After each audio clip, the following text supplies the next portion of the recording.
rahmatin fa min Allah. Bismillah, masyaallah, la haula wa la quwwata illa billah. Bismillah, masyaallah, la yadurru ma'asmihi syai'un fil ardi wala fis samai wa huwas sami'ul alim. Bismillah, walhamdulillah, wa la ilaha illallah, la haula wa la quwwata illa billah. Amma ba'd. A'udzu billahi minasy syaithanir rajim. Bismillahirrahmanirrahim. Idza waqa'atil waqi'ah laisa liwaqa'atiha kadhibah khafidatur rafi'ah. Idza rujjatil ardu rajja wa bussatil jibalu bassa fakanat haba'an munbassah wa kuntum azwajan salasah fa ashabul maimanati ma ashabul maimanah wa ashabul masyamati ma ashabul masyamah was-sabiquna as-sabiqun ulaikal muqarrabun fi jannatin na'im. Bapak-bapak dan ibu-ibu pengajian subuh yang berbahagia, pada kajian subuh ini kita bahas rujukan pertama adalah Quran surah Al-Waqi'ah. Di ayat ada kalimat yang tadi saya bacakan dari belakang, fi jannatin na'im.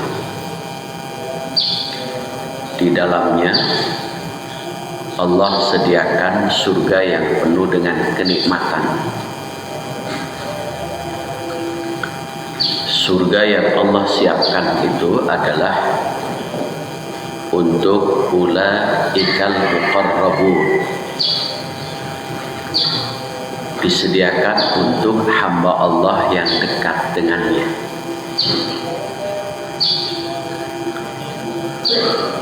Kemarin Bapak Ibu sudah melaksanakan Idul Kurban. Kurban itu bisa diartikan udhiyah, artinya penyembelihan hewan kurban, atau bisa juga hadyun.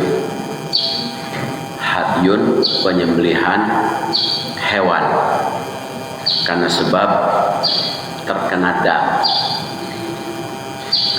Hadyun hewan yang disembelihnya tidak boleh di tempat yang lain kecuali di Baitul Atiq, yaitu di sekitar Baitullah atau biasanya di Mina, sebagai puncaknya kegiatan haji.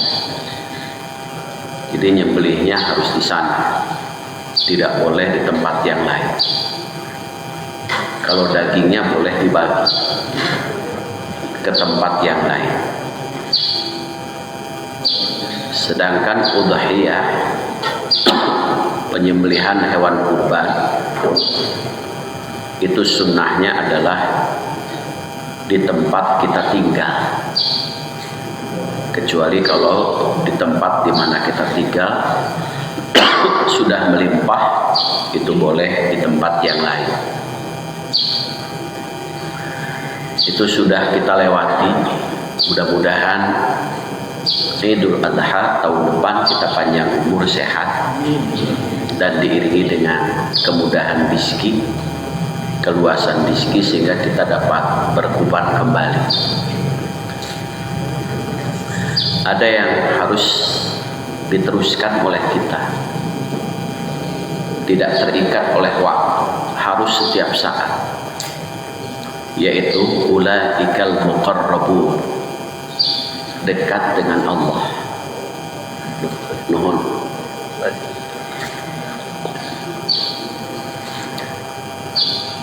Yang dekat dengan Allah itu di Quran surah Al-Waqi'ah ini dari awal, idza waqa'atil waqi'ah, apabila kiamat nanti akan terjadi. Laisa liwaqa'atiha kadhibah. Peristiwa kiamat itu pasti terjadi.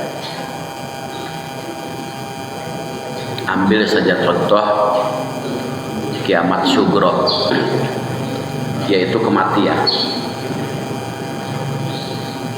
Pasti setiap yang bernapas akan mengalami mati. Pasti.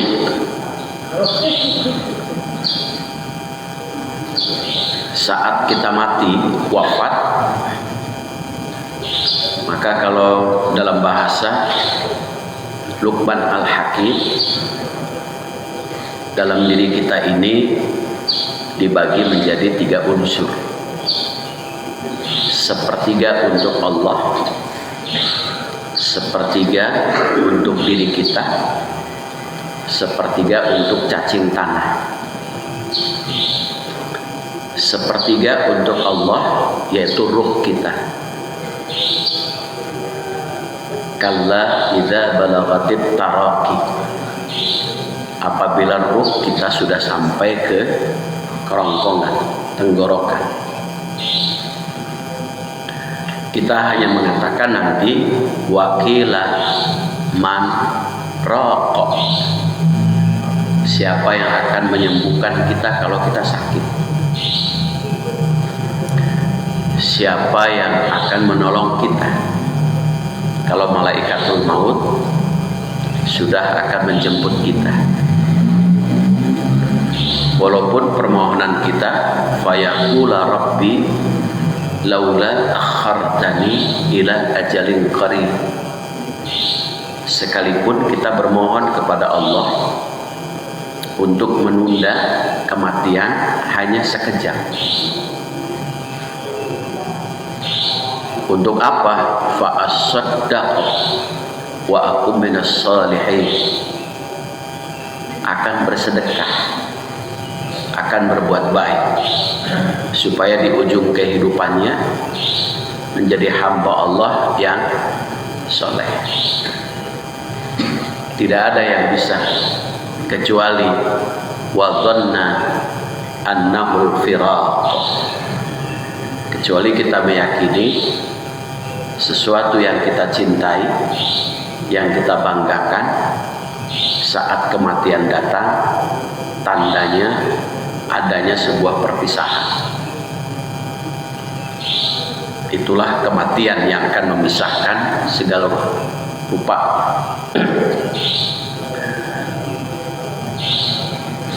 Maka saat kematian, kiamat sugro, ruh kita akan kembali. Maka Allah panggil saat itu, ya ayyatuhan nafsul mutmainnah, hai ruh yang bening, yang bersih, yang terdidik, terbimbing, yang jernih, bersih. Irji'i ila rabbiki radiyatan mardiyah. Kembali, karena Allah suka, kita pun suka. Kita senang, Allah juga senang.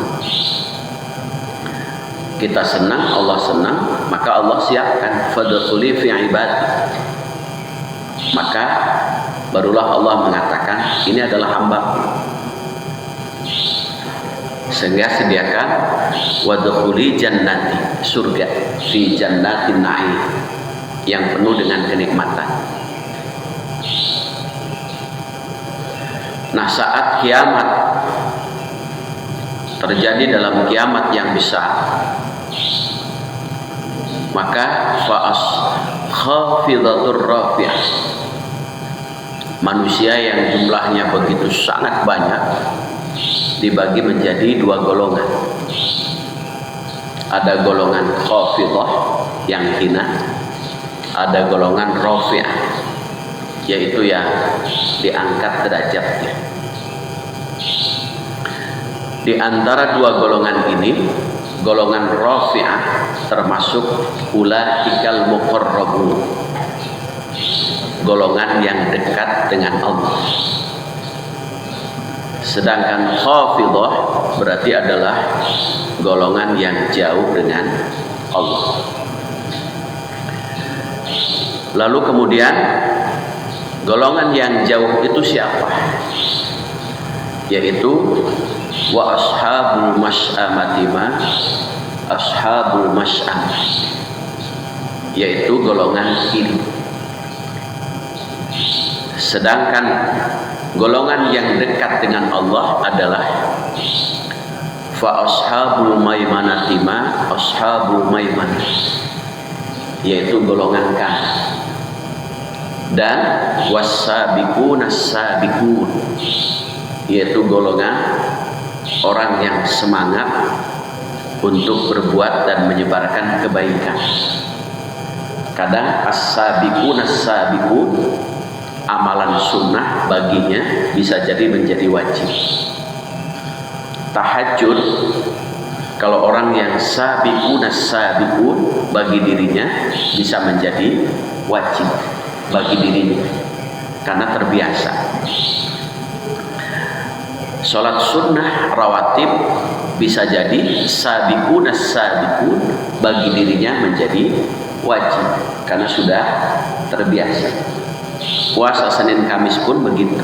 Jadi amalan sunnah bagi orang yang sabiqun as-sabiqun bisa jadi bagi dirinya menjadi wajib karena sangat semangatnya. Kemudian siapa golongan kiri itu? Walladzina kafaru wa kadzdzabu biayatina, adalah golongan yang mengingkari dan mendustakan ayat-ayat kami.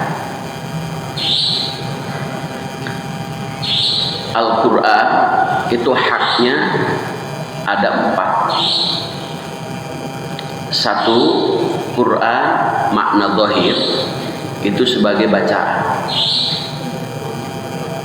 Jadi Quran haknya itu bukan disimpan, tapi sebagai bacaan. Tapi membaca WA mengalahkan baca Quran. Itu luar biasa. Apalagi anak-anak generasi Z sekarang, bukan hanya WA, IG, TikTok, kemudian apalagi itu anak sekarang. Kalau kita kan generasinya generasi bukan milenial. Kalau kita mah generasi jadul gitu ya.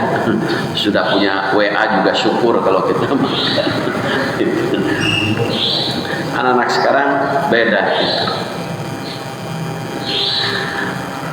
Jadi mengalahkan kadang-kadang. Quran baca. Kesan si Allah mengingatkan kepada kita dalam Quran surah Toha ayat ain terakhir, wa nahsyuruhu yaumal qiyamati a'ma. Kami akan kumpulkan manusia, sebagian tentunya, sebagian kecil atau sebagian besar, wallahu a'lam, yaumal qiyamah, pada hari kiamat nanti, a'ma, dalam keadaan buta. Ada orang yang dikumpulkan oleh Allah dalam keadaan buta. Lalu orang yang buta ini bertanya kepada Allah, qala rabbi lima hasyartani a'ma wa qad kuntu basir. Ya Allah, kenapa engkau kumpulkan saya, aku, dalam keadaan buta? Padahal wa qad kuntu basir, dulu saya melihat saat kau ciptakan di dunia. Pemandangan dunia ini saya lihat semua, jelas. Allah jawab, kadzalika atatska ayatuna fanasitaha. Demikianlah, karena saat dulu kau hidup dunia, aku, kata Allah, memberikan ayat-ayat Allah, yaitu Quran. fanasitaha, namun kau banyak melupakan. Quran yang seharusnya jadi bacaan, tapi pegang saja tidak pernah, sehingga selama hidupnya tidak pernah mengenal Al-Quran. Baca Quran. Yang kedua, hak Quran itu adalah makna batin. Quran harus dipahami supaya Quran betul-betul menjadi tuntunan kita. Hudal linnas. Untuk menjadi tuntunan kita, maka Quran harus dipahami. Cara memahami Quran yang paling sederhana yang Bapak Ibu bisa adalah melalui terjemah. Itu cara yang paling sederhana. Kalaulah kita mau untuk belajar, maka sudah mulai memakai bantuan bahasa Arab. Untuk apa? Tafsir, mengungkap makna-makna Quran. Karena makna Quran satu lafaz bisa jadi memiliki banyak arti. Itulah sehingga berpengaruh kepada hukum fikih. Contoh, ketika ada ayat yang berpengaruh kepada bab fikih itu. Ada ayat Quran, aula mastumun nisa, menyentuh perempuan atau istri. Ketika diartikan adalah menyentuhnya kulit luar, berarti sentuhan kulit luar bisa menjadi sebab batal masuk.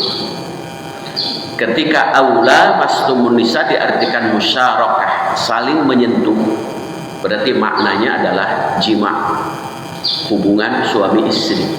Maka persentuhan kulit luar tidak batal, karena yang membatalkan adalah hubungan suami istri. Maka itu menjadi perbedaan di kalangan ulama fikih. Contoh lain dalam bab wudu, surah Al-Maidah ayat 6. Ya ayyuhalladzina amanu idza qumtum ilas sholati faghsilu wujuhakum. Membasuh muka. Kalau ini sepakat, batas muka itu kalau atas adalah kening, bawah dagu, samping itu dekat lubang telinga, sehingga harus rata. Makanya tangan dua sunnahnya itu. Ketika tangan satu agak jadi begini, kadang-kadang tengah tidak tersentuh. Jadi atas kening, dagu, kemudian bagi yang punya jenggot, tahlilul lihyah, sunnah untuk di sela-sela. Bagi yang tidak punya jenggot, jangan memaksakan diri untuk punya jenggot.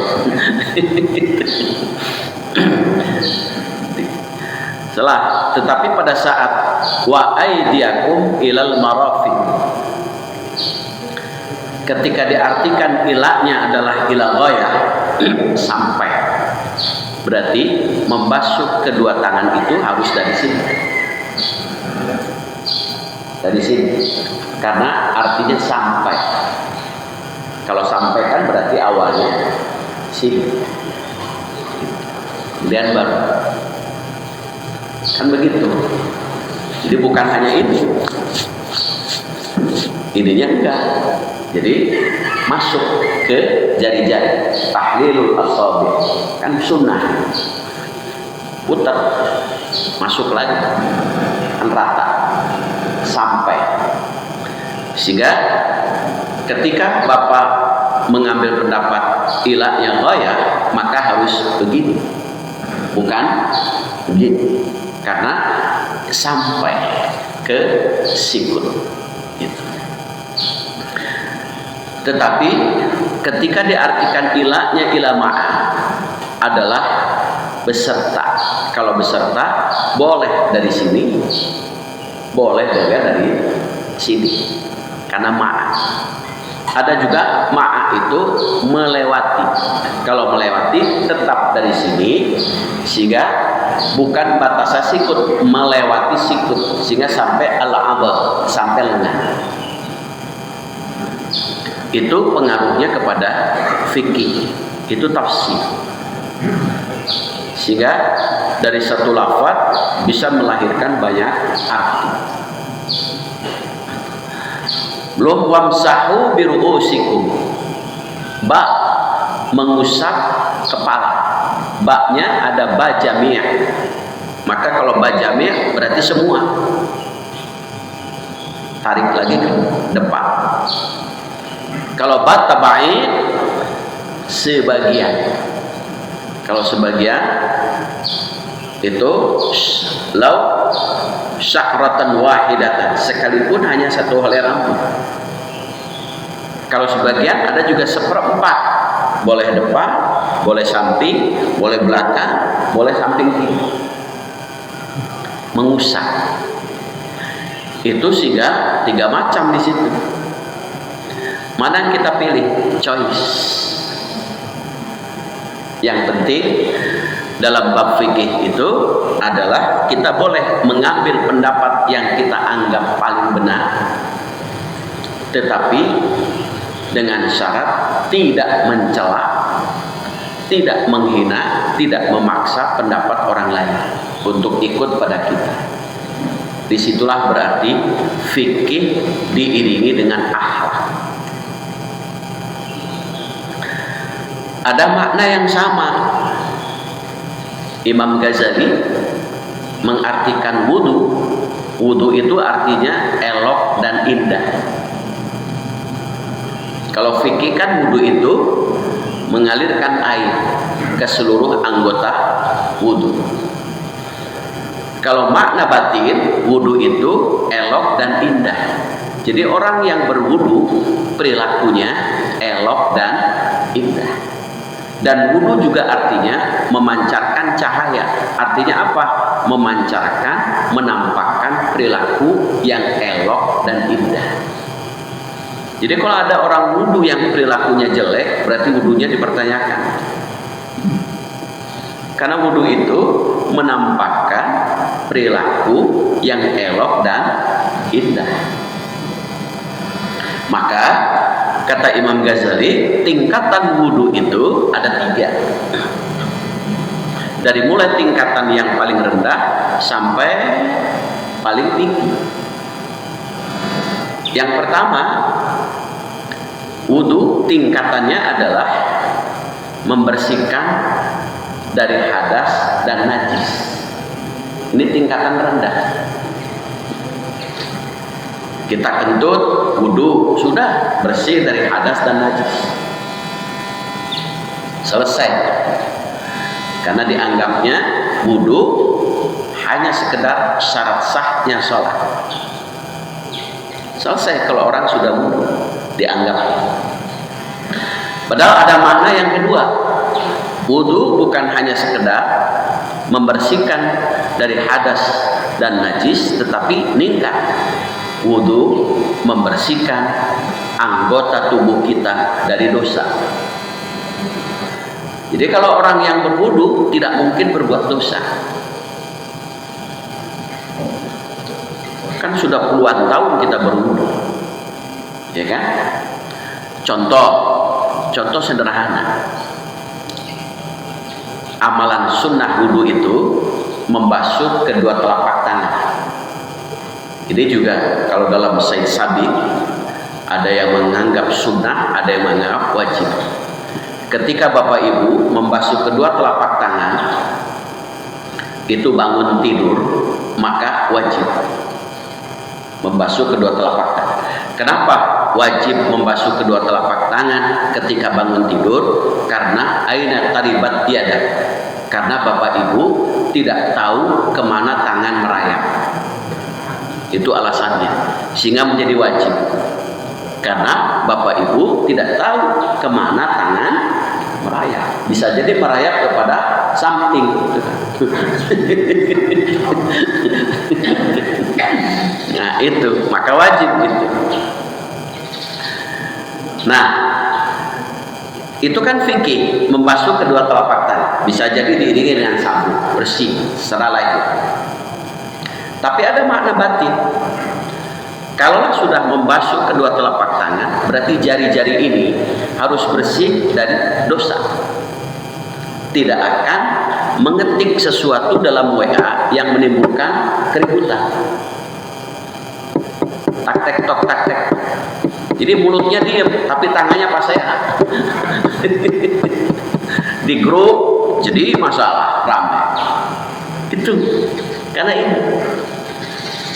Sehingga karena ini ada orang yang bermasalah berhadapan dengan hukum di medsos itu. Ya kan? Ceritanya sama Twitter kan? Tweet itu kan apa? Bertweet gitu kan. Orangnya itu, tapi ininya diam kan? Ini yang bicaranya. Kalau salah, bisa jadi banyak orang yang tersinggung, banyak orang yang sakit hatinya, banyak orang yang karena sebab menimbulkan pemahaman-pemahaman yang bisa jadi perpecahan. Karena itu kitanya jauh bisa jadi, atau di dalam kamar. Jadi berbuat dosa itu sekarang tidak mesti berhadapan dengan HP, bisa dosa. Anggota tubuh kita baru jadi. Yang kedua, kalau makna batin dari jari-jari ini, kalau bersih, tidak mungkin seseorang itu mengambil hak orang lain kecuali diambil karena menjadi haknya. Itu wudu. Orang yang berwudu kok sih masih korupsi? Berarti wudunya kan ada sesuatu yang salah. Kenapa? Makna dohir saja. Seolah-olah wudu itu hanya sekedar membersihkan hadas dan najis. Padahal kalau wudu itu menciptakan perilaku karakter dirinya, tidak mungkin tangan ini, jari-jari ini mengambil sesuatu yang bukan haknya. Itu tidak mungkin tanda tangannya bisa berbuat dolim pada orang dengan tangan. Wudu menampakkan perilaku jari-jari yang elok dan indah. Itu baru satu makna itu, anggota tubuh. Belum ini madmadah. Madmadah itu lisan. Berarti man kana yu'minu billahi wal yawmil akhir falyakul khairan. Tutur katanya selalu baik. Karena ini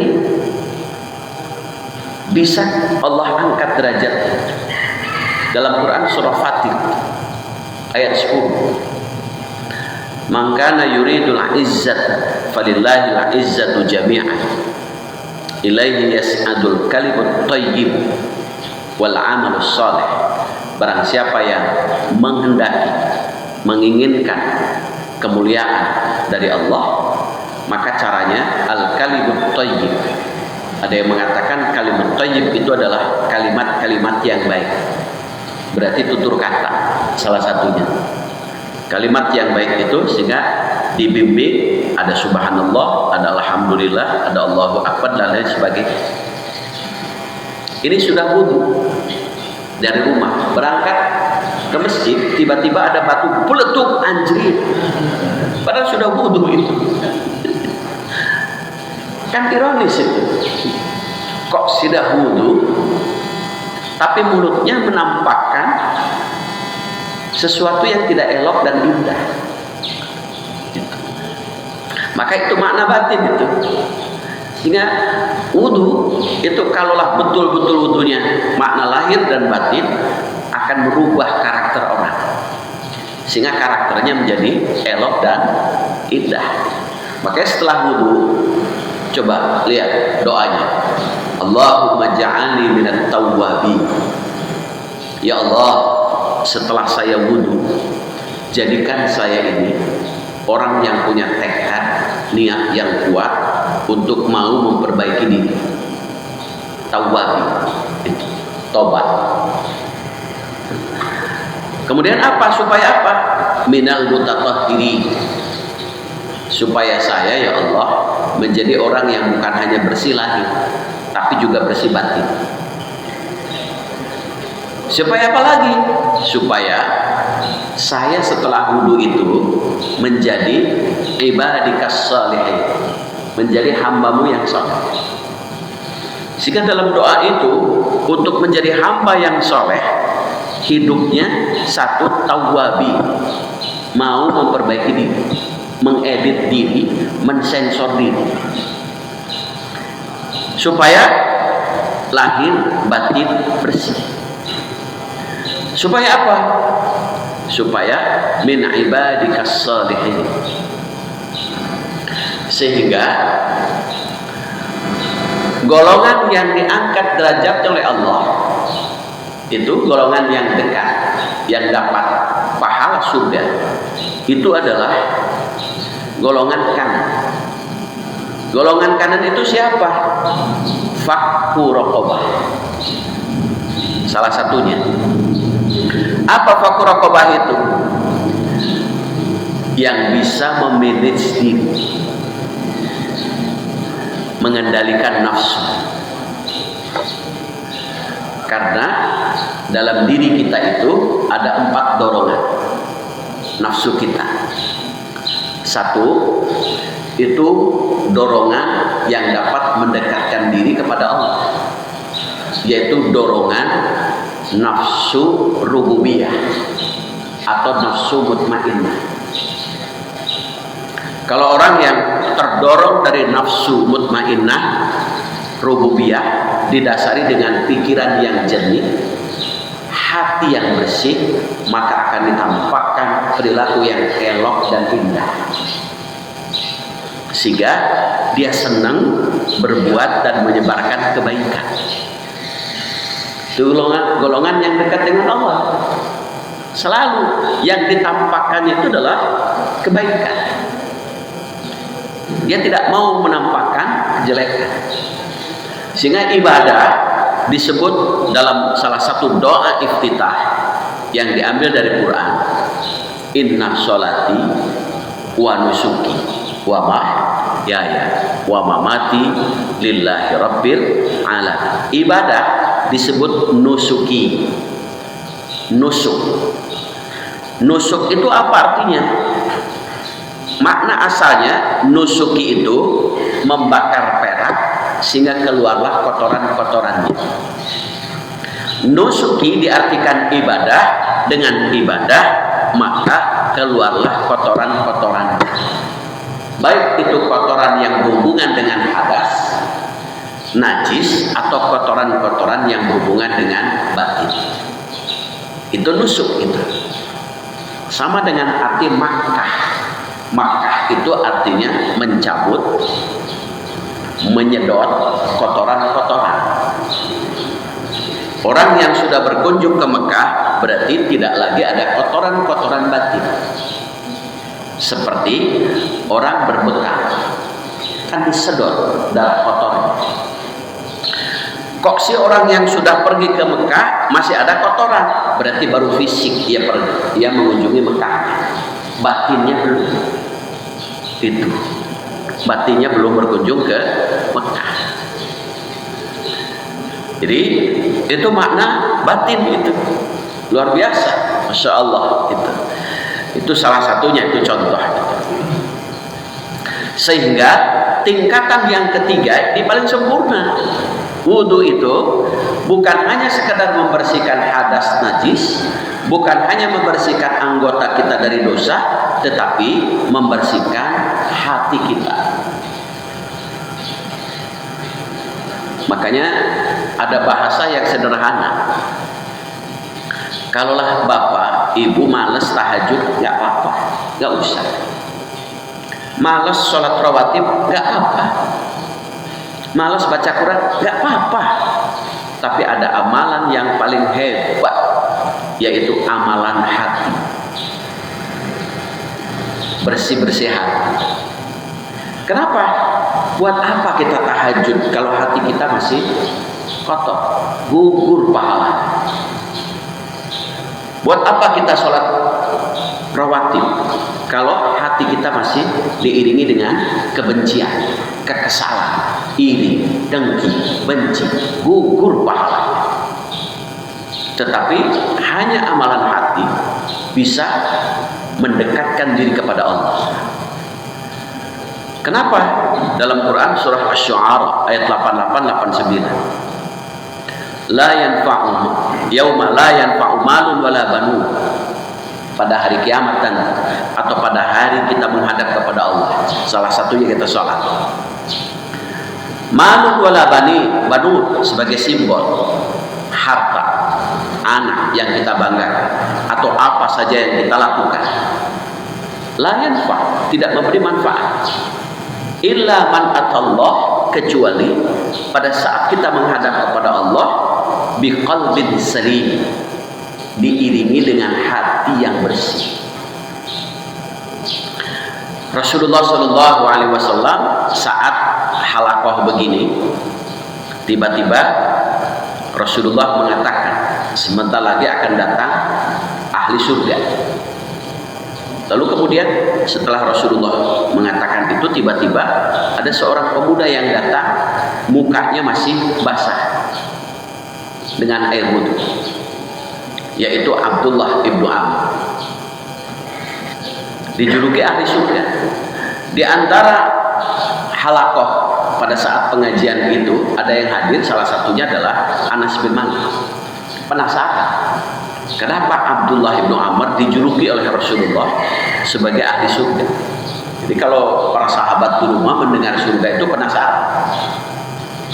Kalau kita mah mendengar belanja ada murah-murah itu penasaran. Penasaran kalau sudah ada surga-surga. Ya contoh saja coba. Kalau Bapak mau ke masjid dengan mau ke mall, tiba-tiba hujan, kira-kira mau ke mall batal atau tidak? Enggak. Kalau mau ke masjid hujan, karena batal. Tapi mau ke mall tekadnya luar biasa. Walaupun hujan deras, angin, tetap saja berangkat. Mau ke masjid alasannya udah hujan iya. Nah, jadi semangatnya luar biasa. Nah, Anas bin Malik penasaran sampai minta izin untuk meneliti, minta izin untuk tidur di rumahnya selama 3 hari 3 malam. Untuk apa? Meneliti kira-kira amalan apa yang dia sehingga dijuluki ahli surga. Setelah 3 hari 3 malam tidak ada amalan yang istimewa. Hari terakhir ditanya, Abdullah bin Amr, kau dijuluki ahli surga, apa amalannya?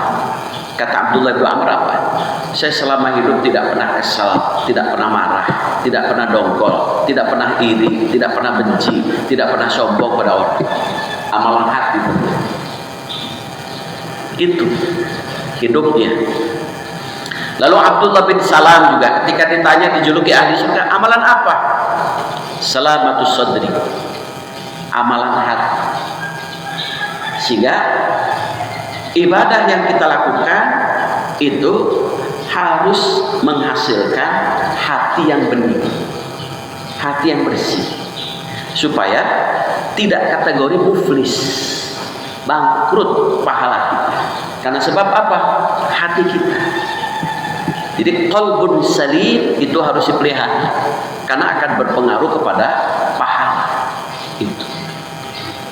Itu makna wudhu itu. Dari wudhu saja sudah luar biasa. Jadi wudhu bisa pembentukan karakter orang menjadi elok dan indah perilakunya. Itu. Tapi wudhu perilaku anggar itu. Kenapa? Makna wudhunya baru sebatas membersihkan hadas dan najis gitu. Nah, itu. Jadi itu yang dorongan manusia dari dorongan yang bagus, yang mendekatkan diri kepada Allah. Tapi ada 3 dorongan yang menjadi sebab penghalang dekat dengan Allah. Ini 1 menjadi sebab dekat, 3 jauh. Berat kan 1 lawan 3. Yang pertama apa? dorongan syaitaniyah, dorongan setan. Setan itu kalau menurut bahasa syato yasitu syaitan tanpa nun, makhluk yang memberi temperatur panas. Jadi orang yang hidupnya panasan itu teh perilaku setan. Temperatur panas, pemarah, pendendam, itu kan panas gitu. Iri, dengki, itu kan panas gitu. Panas, makanya kalau sedang panas itu sebaiknya dimandi wudu gitu. Baca Quran gitu, supaya dingin lagi. Pendendam, syaitani. Yang kedua, syak nun. Setan ada nun, syak nun. Artinya apa? Renggang jauh. Makhluk yang renggang jauh dengan Allah disebut setan. Makanya cara setan menjauhkan kita dengan Allah itu begitu sangat mudah. Satu, dengan tazyin, keindahan. Apa yang dibikin indah? Kalau berbuat salah tidak merasa dosa, tidak merasa salah, sudah hati-hati. Sudah salah tidak merasa salah, hati-hati. Bisa jadi adalah setan masuk, bisa jadi keras kepala. Sidik salah, sudah salah, tidak merasa salah. Ini yang berat. Sudah tidak merasa salah, dinasehati susah, keras kepala. Diingatkan marah, keras kepala. Keras kepala ya kan? Padahal dalam dirinya ada sebuah pembelajaran yang besar. Kan dalam diri kita ada jenis kelamin. Jenis kelamin yang kita miliki Bapak tidak pernah selamanya keras. Ya kan? Satu malam saja Bapak keras, liar Pak. Terus baru satu malam itu keras, liar. Harus ada yang melembutkan. Ini bertahun-tahun karakternya keras, kalah dengan jenis kelamin. Jenis kelaminnya tidak pernah keras selamanya. Kok si pemiliknya keras selamanya? Tengah duka isin, lihat jenis kelamin teras wae. Gitu kan. Luar biasa itu. Ada yang melembutkannya. Dan hebatnya jenis kelamin, walaupun berbeda, saling gesek, saling dorong, saling gencet, tapi saling memberi kenikmatan. Walaupun berbeda, ya kan? Saling gesek, saling dorong, tapi saling memberi kenikmatan. Kok si karakter berbeda, bukan saling memberi kenikmatan, tapi malah saling permusuhan, kalah dengan jenis kelamin. Dan jenis kelamin kita tidak pernah sombong, tidak pernah menampakkan diri, tapi ketika dibutuhkan baru nampak. Kan luar biasa itu pembelajarannya itu. Hebat itu. Dan ketika berhasil, jenis kelamin kita tidak pernah sombong, tapi tawadhu. Rendah hati, tawadhu sambil futuristik, berpikir ke depan, melahirkan keturunan. Itu pembelajaran yang luar biasa itu dari jenis kelamin kita. Nah, ketika seseorang sudah didorong dengan nafsu syaknun, maka tazyin. Tazyin itu berbuat salah, dosa, tapi tidak merasa salah, malah dibikin indah sehingga penasaran. Itu orang berbuat dosa ditagih, penasaran. Kenapa? Indah. Tidur waktu subuh itu indah, itu penasaran, gitu lagi. Sehingga sholat subuhnya kadang dijamak dengan sholat duha, tapi tidak pernah merasa salah itu, karena enggak, walaupun sholat subuh dijamak. Tapi kalau itu masih alhamdulillah itu, dibandingkan dengan orang yang tidak sholat itu. Yang kedua, setan menjauhkan manusia itu dengan takhwif, ditakut-takuti. Mau infak, jangan, nanti kurang uang, takut-takuti. Sehingga kadang ada orang yang galau, kacau, takut miskin, takut jabatan turun. Sehingga takut miskin, takut jabatan turun. Ada orang yang segala cara itu, sehingga tidak terkendali nafsunya.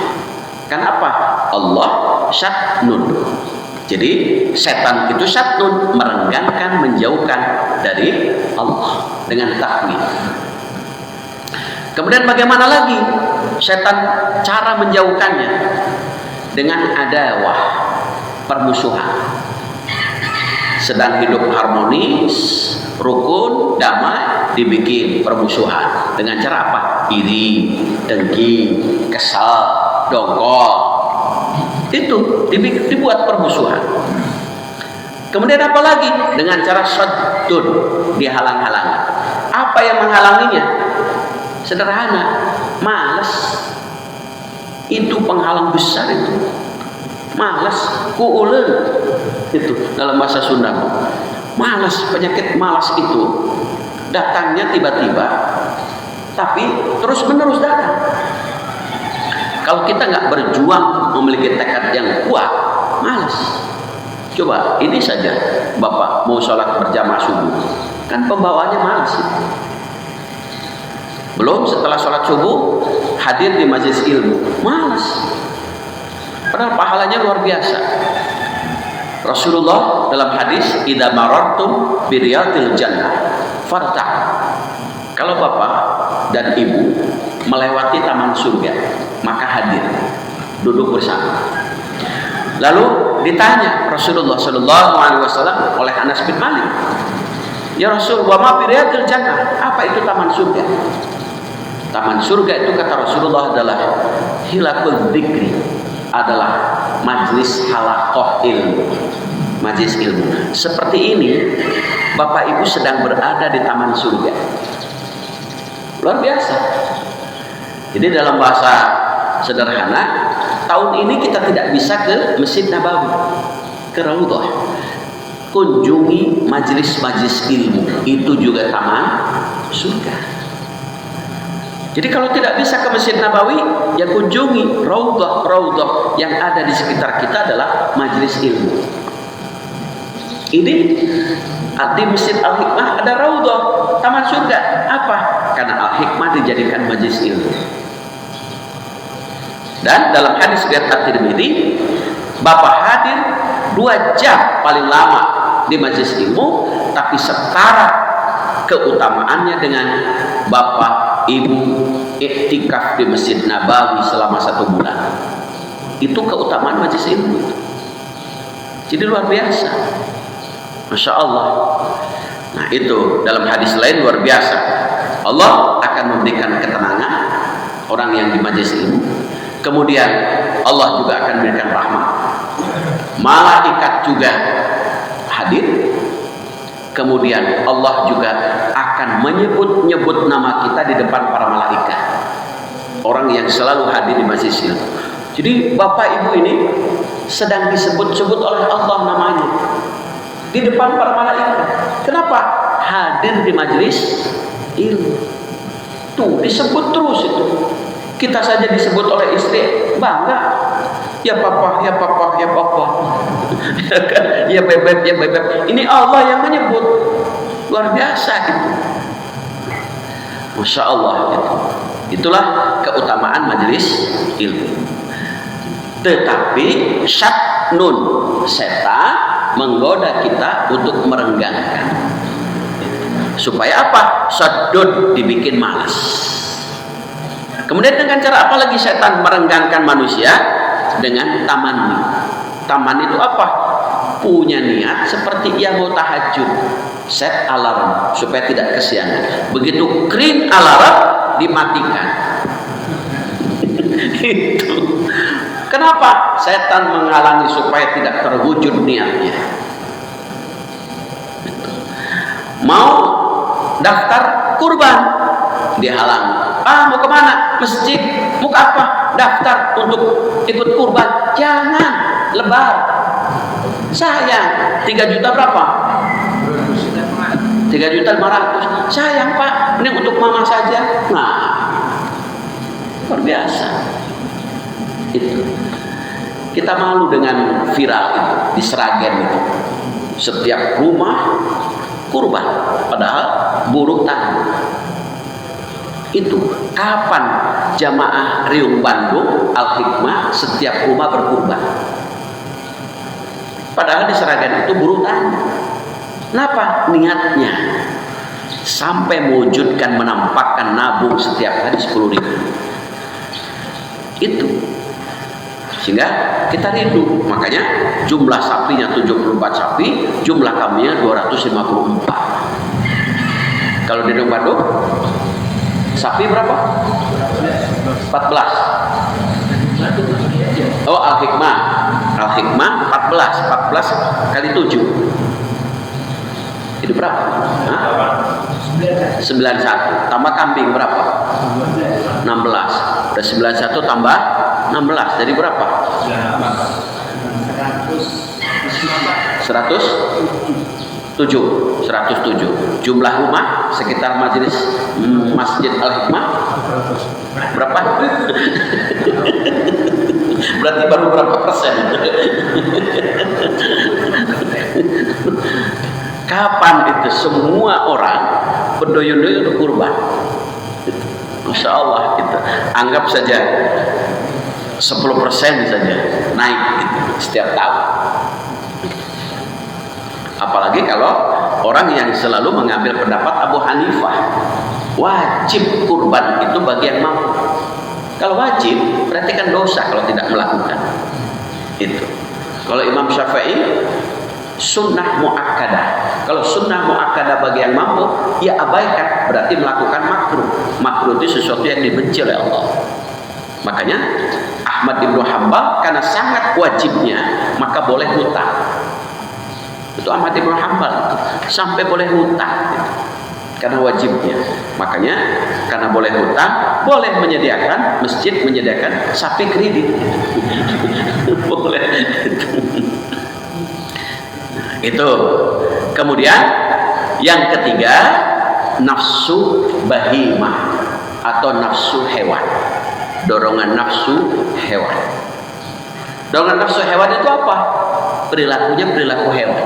Contoh dalam Quran surah Al-Baqarah ayat 27. Innallaha la yastahi ay yadriba masalan ma ba'udatan fama fawqaha. Allah membuat perumpamaan hewan yang bernama nyamuk. Sifat nyamuk yang jeleknya itu 3. 1, mengganggu orang.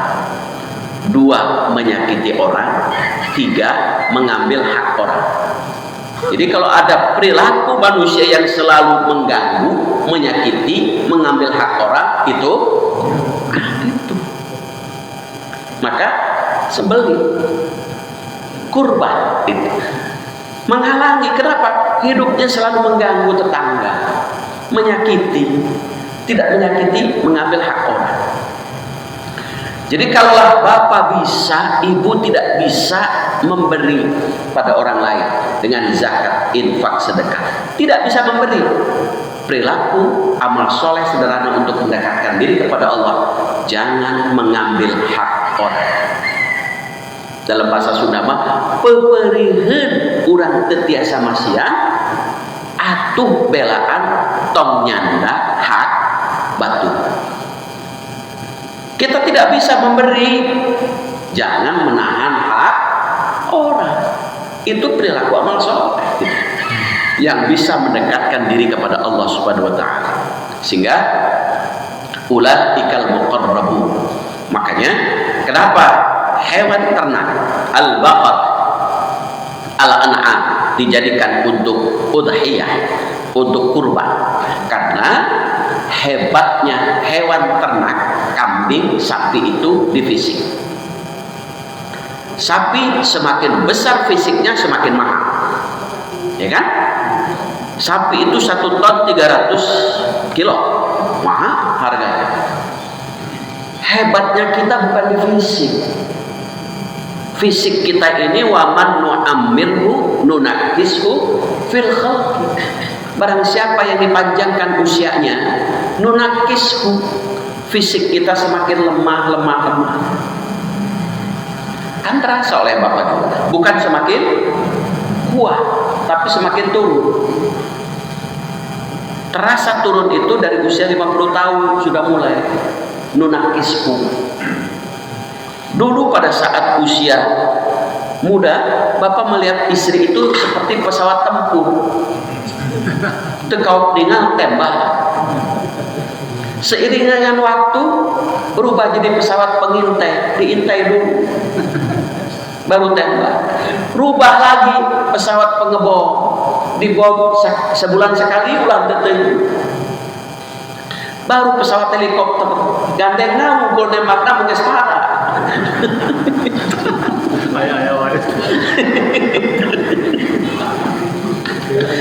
Itu kan tandanya nunakishu itu. Sudah turun fisik kita. Dulu mekar, kemudian layu, kering, jatuh. Itulah kematian. Makanya hebatnya kita ini manusia bukan di fisik, tetapi di akhlak. Itu. Kalau kambing nakal, sapi nakal, oleh peternaknya dibawa ke pasar, dijual. Nggak laku karena nakal, bawa pulang, sembelih, bagikan dagingnya. Kalau kita nakal, dibawa ke pasar, siapa yang beli? Bawa pulang, misalkan wafat, dibagi dagingnya, siapa yang mau? Itu sehingga manusia itu hebatnya bukan di fisik, tapi di akhlak.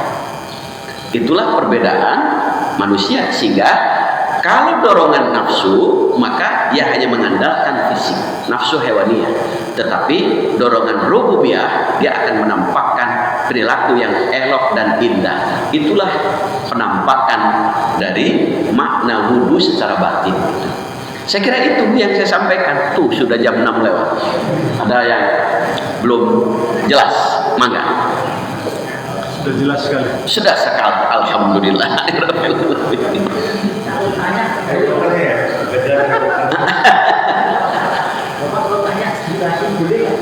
Agak lama sedikit. Umum biar nggak penasaran. Mau nanya helikopter. Bukan. Boleh. Istri saya itu malam itu baca Al-Quran. Kemudian habis itu dia baca terjemahan. Terus dia ke saya, kenapa? Terjemahannya itu mengatakan kiamat yang tadi bahwa nanti itu di apa namanya matahari Dekat. Makanya saya tanya Pak Ustaz, tanya saya adalah Pak, kapan matahari didekatkan itu setelah dihancurkan atau gimana? Iya. Atau ini Pak, barangkali kalau Pak bisa menjelaskan urutan dari kiamat itu bagaimana? Biar nggak penasaran. Dalam Quran surah Al-Qiyamah salah satunya, banyak sekali tentang kiamat itu ya. La uqsimu biyaumil qiyamah wa la uqsimu bin nafsil lawwamah. Jadi Allah bersumpah dengan hari kiamat. Kemudian ayat sabul insan allan najma' idham. Tulang-tulang kita ini akan dikumpulkan nantinya. Kemudian ayat sabul insan allan najma' idham bala qadirina ala an nusawwiya banana. Bal yuridul insanu liyafjura amamah yas'alu ayyana yaumul qiyamah. Ada yang nanya tentang hari kiamat. Seperti Bapak yang nanya dalam Quran. Bagaimana hari kiamat itu? Yas'alu ayyana yaumul qiyamah. Kemudian Allah ceritakan ayat berikutnya. Yang pertama adalah yas'alu ayyana yaumul qiyamah wa jumi'asy syamsu wal qamar. Allah kumpulkan matahari dan bulan digabung. Kan biasa terpisah. Udah digabung. Sehingga bisa jadi terjadi ledakan atau gelap seperti apa gerhana. Nah, gelap kan. Gelap gulita. Itu yang pertama. Kemudian wa jumi'asy syamsu wal qamar, saat sudah gelap, yaqulul insanu yauma idzin ainal mafar. Manusia bertanya saat itu, karena manusia dalam Quran surah Al-Qari'ah, Al-Qari'atu mal qari'ah wa ma adraka mal qari'ah yauma yakunun nasu kal farasil mansus, seperti larat yang berterbangan sana sini. Manusia itu bingung, manusia ainal mafar, mau kemana, kecuali ila rabbika yauma idzinil mafar, kecuali hanya meminta perlindungan kepada Allah itu. Kemudian dijelaskan lagi dalam Quran surah Abasa, saat kejadian hari kiamat itu, yauma yafirrul mar'u min akhihi, kita pada hari kiamat itu akan terpisah. Jadi bapak ibu sekarang kumpul, suatu saat nggak bisa kumpul, terpisah nantinya. Kemudian wa ummihi wa abi, orang tua kita juga terpisah, kita terpisah. Wa sahibatihi wa bani, istri kita, anak kita juga akan terpisah. Untuk apa? Likulli imri'in minhum yauma idzin sya'nu yughni. Saat hari kiamat itu semua orang sibuk hanya memikirkan diri sendiri. Jadi sudah mataharinya bersatu nanti seperti gerhana. Makanya gerhana itu kan kenapa disunahkan untuk sholat, untuk baca takbir, tahmid, karena khawatir saat gerhana itu terjadi hari kiamat. Kita posisinya dalam keadaan berzikir, gitu. Khawatir karena dalam keadaan gelap kemudian Allah tidak mengembalikan lagi. Khawatir itu. Kalau Allah tidak mengembalikan lagi, ya sudah gitu. Berarti sudah mulai ada tanda-tanda kejadian hari kiamat. Idza zulzilatil ardu zilzalah wa akhrajatil ardu athqalah. Manusia nanti keluar dan bumi itu mengeluarkan seperti gempa, tsunami. Nanti akan keluar.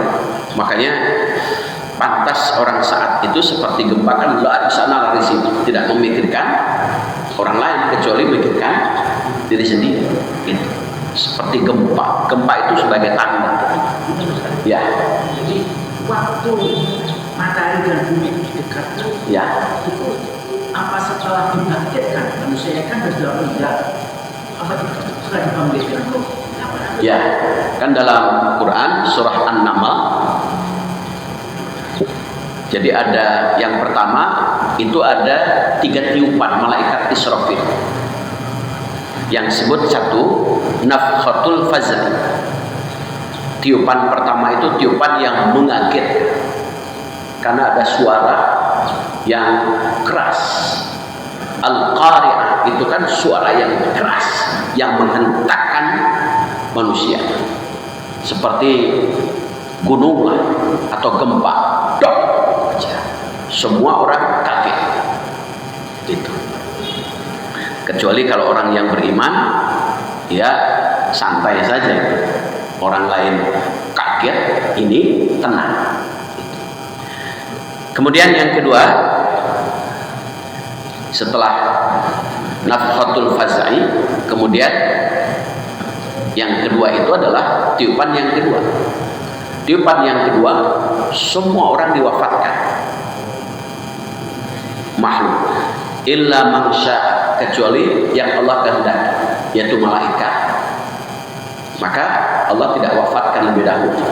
Salah satunya, semua orang wafat, kita semua mati nantinya. Termasuk semua manusia. Pokoknya yang bernama manusia, wah semuanya. Pada saat wafat, maka tiupan yang ketiga, nafkhatul ba'si, dibangkitkan kembali. Disitulah ketika kumpul dalam mahsyar tidak dalam keadaan memakai apa-apa. Apakah kita sempat melihat perempuan-perempuan yang tidak memakai celana? Tidak sempat, sedikit pun kita tidak sempat. Kenapa? Sibuk memikirkan diri sendiri. Karena rasa takut itu. yang luar biasa. Rasa takut akan mempertanggungjawabkan diri sendiri. Itu. Maka disitulah kemudian man khasyar rahmana bil ghaibi wa jaa biqalbin munib. Barang siapa yang memiliki rasa takut akan azab Allah, maka ia pasti datang kepada Allah itu dengan hati yang disertai dengan tekad untuk memperbaiki diri. Maka dari sekarang edit, sensor. Itu. Edit, sensor. Edit apa yang edit? Perilaku kita. Itu. Karena saat itu nanti yang akan ditanya oleh Allah 4, tapi bisa menjadi 5. Apa yang ditanya? 1, pertanyaan pertama adalah tentang wa'an umri, tentang umur kita, usia kita, untuk apa dihabiskan. Itu pertanyaan pertama, dari 0 tahun sampai wafat.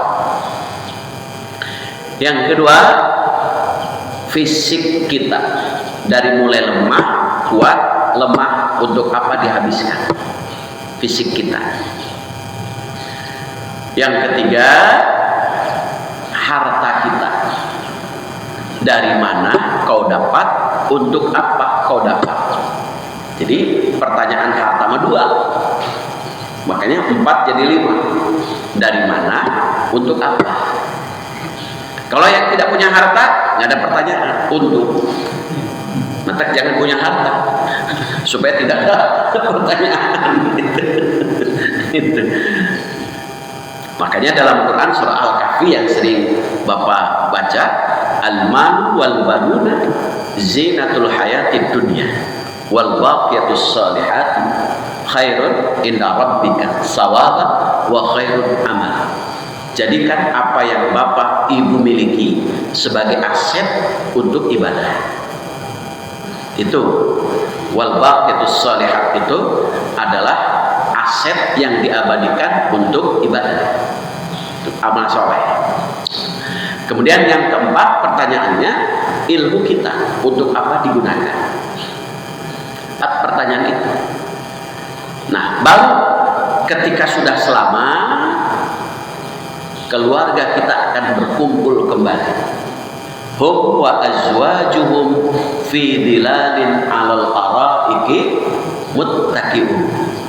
Istri kita, suami kita, anak-anak kita akan kumpul. Itu kumpul di mana? Sebagaimana doa yang diungkap oleh malaikat pemikul arsy. Rabbana wa adkhilhum jannati adnin allati wa'adtahum man salaha min abaihim wa azwajihim wa dzurriyyatihim. Ya Allah, masukkan mereka, keluarga besar, orang tua mereka, pasangan mereka, anak-anak mereka, keturunan mereka ke surga adnin. Mereka itu siapa? Orang tua, pasangan, keturunan, man sholaha, bukan yang gagah, bukan yang cantik, tetapi yang sholeh. Itu saat dikumpulkan, nggak ada wajah-wajah bapak, aki-aki, tidak ada. Wajah-wajah nenek-nenek tidak ada. Fa'ansha'nahunna insya faja'alnahunna abkara. Bapak punya istri yang sudah tua renta di dunia, tetapi oleh Allah akan dijadikan gadis perawan tanpa operasi nantinya. Wajahnya yang kusut kemudian sudah peot, wujuhu yawma idzin nadir. Nanti Allah akan buat kembali wajah istri bapak glowing. Itu luar biasa gitu. Kemudian bapaknya gimana? Bapaknya jadi kurban atraba, jadi pemuda yang gagah, tampan, kuat tanpa minum obat ginseng.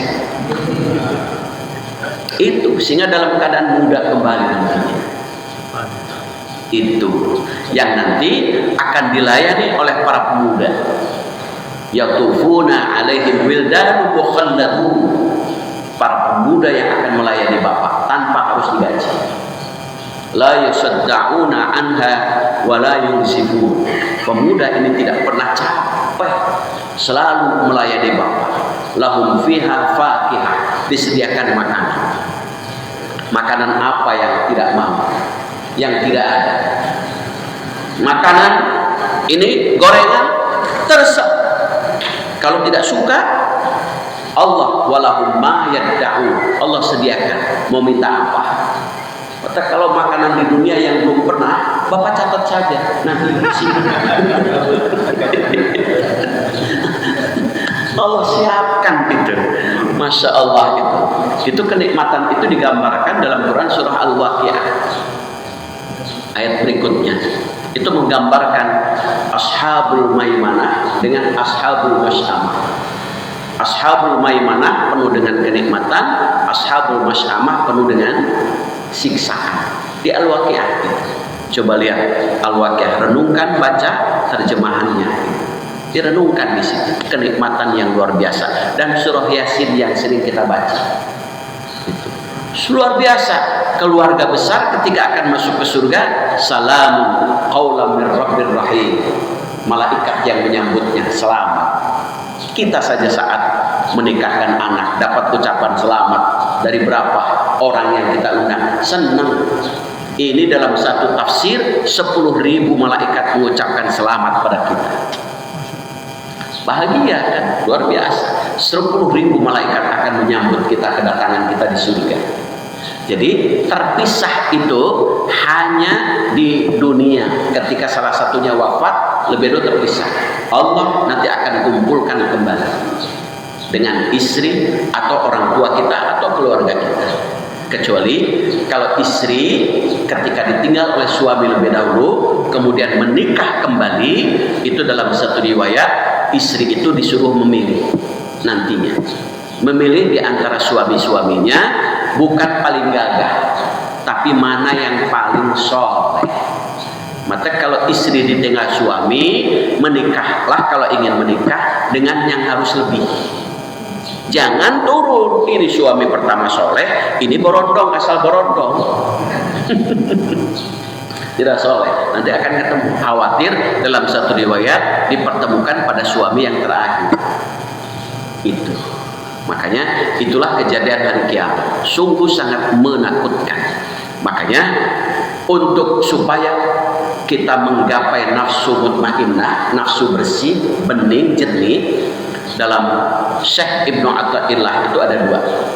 Satu, memiliki sifat sikap takut yang menggetarkan, takut akan adab Allah yang menggetarkan.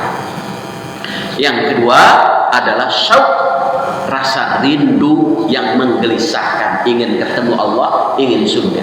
Dua itu yang bisa kita menggapai nafsu yang bersih, nafsu yang jernih, disebut nafsu mutmainnah. Khauf dan syauq.